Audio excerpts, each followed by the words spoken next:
I work on the science of converting or transforming this landscape into a landscape that behaves more like this, more like a forest. A streetscape that looks more like this for absorbing and treating stormwater. Roofscapes, transforming those into a roofscape that looks like this, again, for absorbing, filtering stormwater. Designing biologically active subsurface storage for stormwater management systems.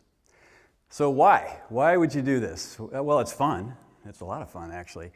But why? Well, there's a lot of reasons.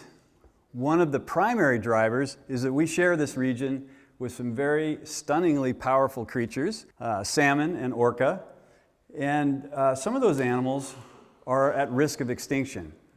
One of the primary drivers for that risk of extinction, there are several, but one of the primary drivers is urbanization and the flows, the stormwater flows that come off of the urban landscape that has those toxins that Laura just spoke about.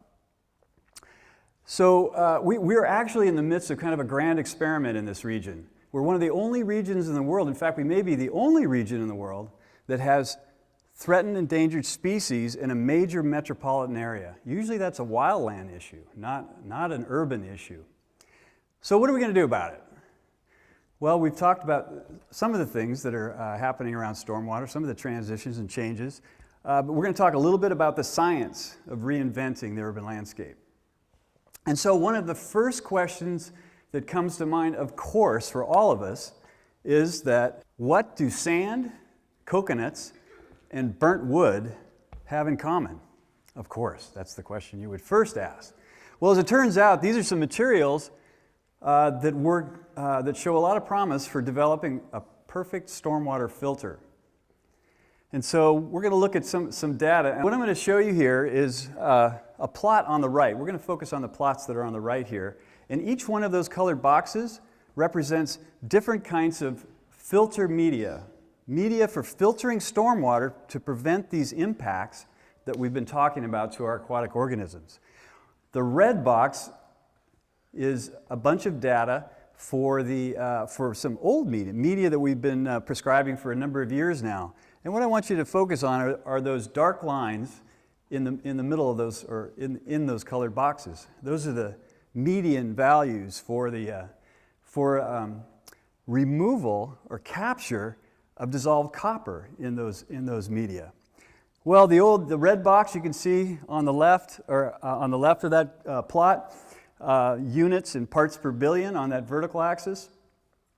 Not working very well for capturing dissolved copper or holding on to it. But some of the new media, those colored boxes down lower, with that coconut, with that sand, with that burnt wood and some other materials, working really well for capturing dissolved copper.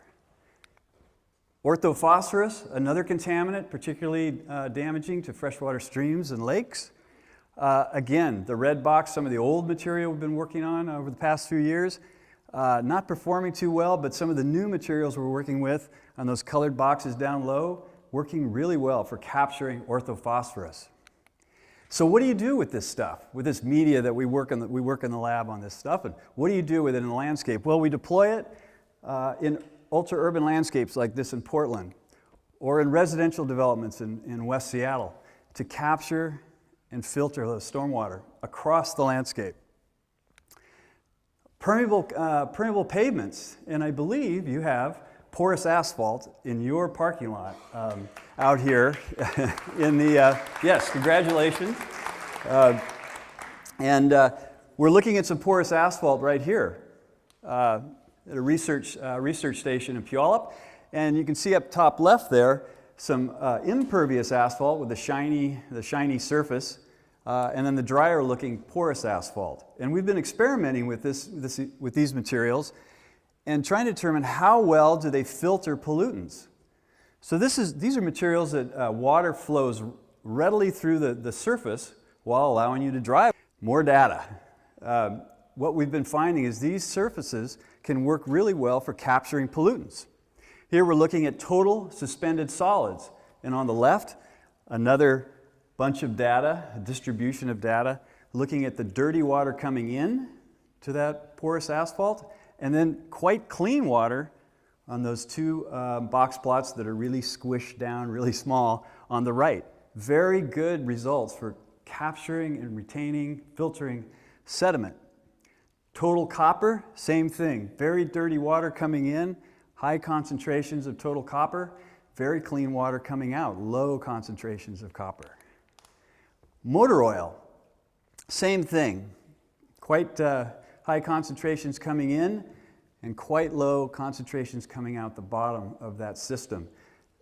Primary reason for that good performance for motor oil, biological degradation. So there's actually microbes living in your pavement. I didn't know if anybody told you that, but there's microbes living in your pavement out in that parking lot, degrading hydrocarbons. So what do you do with this perennial pavement that we're experimenting with and developing these filters for the stormwater? Well, we're going to be deploying this perennial pavement across the landscape, just like your parking lot outside here. Residential developments, commercial developments, where we're capturing that stormwater where it falls and filtering it. So we are in the midst of one of the largest transitions in how we think about, design, and build our urban landscape and our cities in decades. We're reintroducing ecology back into our landscape to better manage the water and protect those aquatic organisms that are really icons and something we find in this part of the world very special. Thank you.